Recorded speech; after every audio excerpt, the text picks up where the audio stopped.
سالانہ جلسہ میلاد النبی صلی اللہ علیہ وآلہ وسلم کا اردو ہال میں انعقاد عمل میں آیا۔ غلام یزدانی ایڈوکیٹ نے جلسے کی صدارت کی۔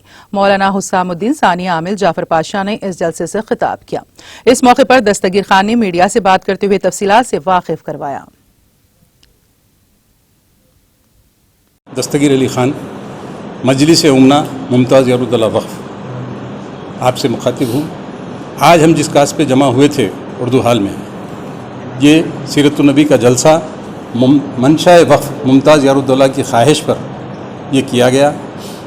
یہ وقف 125 سال پہلے قائم ہوا۔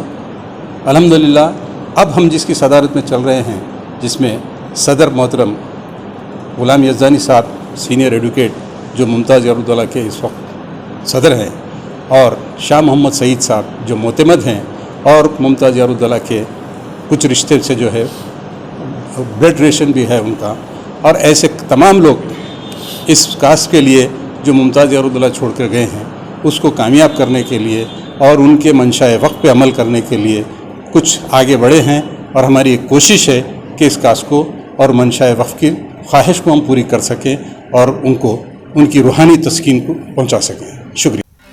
ناظرین، ہمارے ٹی ٹی وی نیوز کو سبسکرائب کریے، بیل آئیکن کو پریس کریے، شیئر کریے اور لائک کرنا نہ بھولیں، اور کسی ایڈورٹائزمنٹ سے متعلق جانکاری کے لیے ہمارے اس نمبر پر کانٹیکٹ کیجیے۔ ہمارا نمبر ہے 9550102020۔